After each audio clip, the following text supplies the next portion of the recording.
Bismillahirrahmanirrahim. Assalamualaikum warahmatullahi wabarakatuh.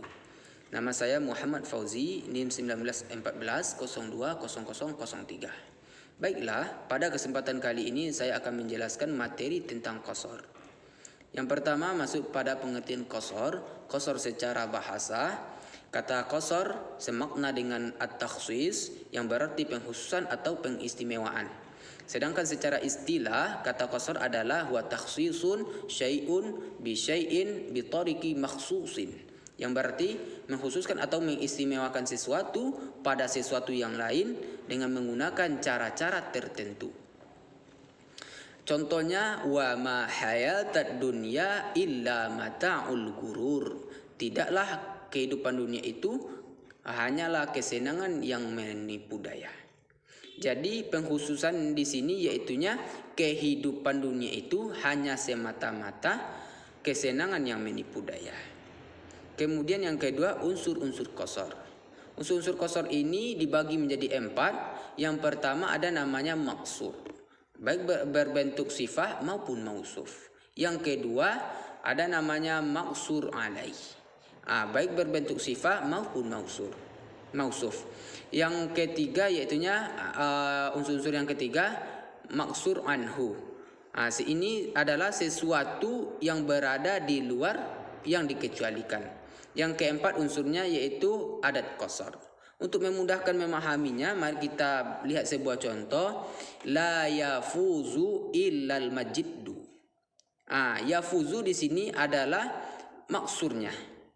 Kemudian al-majiddu itu adalah maksur alaih. Sedangkan maksur anhunya yaitu sifat segala sesuatu kecuali sungguh-sungguh. Contohnya malas. Kemudian kata illa dan la di sini adalah adat qasarnya. Kemudian adat qasar ini untuk lebih dalamnya dibagi pula menjadi 3. Yang pertama yaitunya nafi dan istisna. Maksur alainya ini berada setelah istisna. Contohnya ma zaidun illa alimah. Tidaklah Zaid kecuali orang yang pandai. Kemudian yang kedua yaitu adat qasarnya kata innamah. Maksur alainya terdapat atau diwajibkan di akhir atau diharuskan di akhir.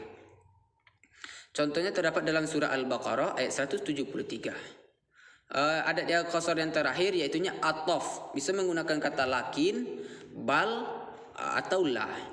Jika membuat qasar menggunakan huruf la, maka harus membuat atau membentuk isbat.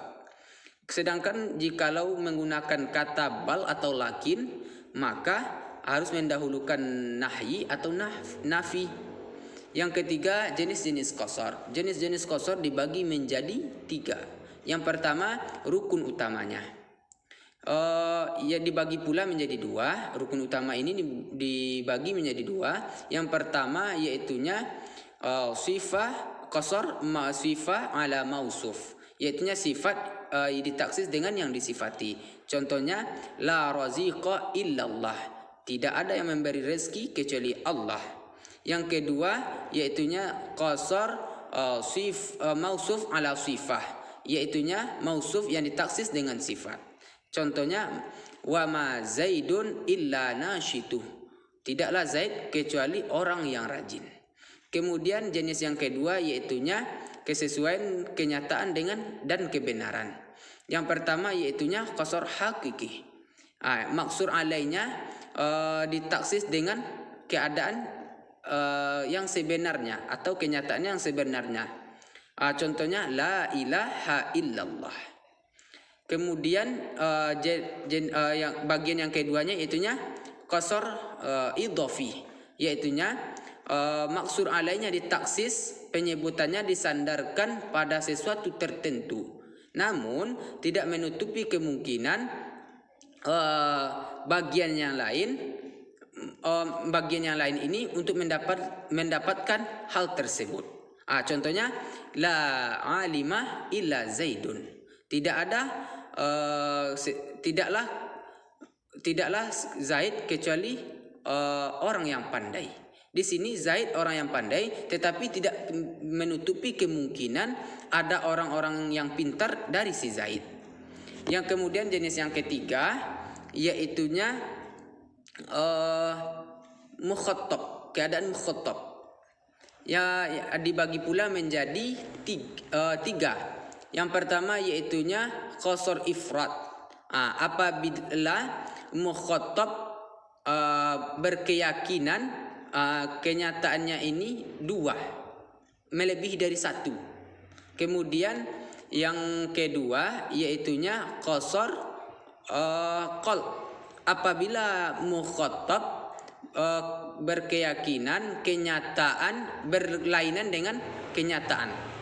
Kemudian yang ketiga yaitunya qasar ta'yin.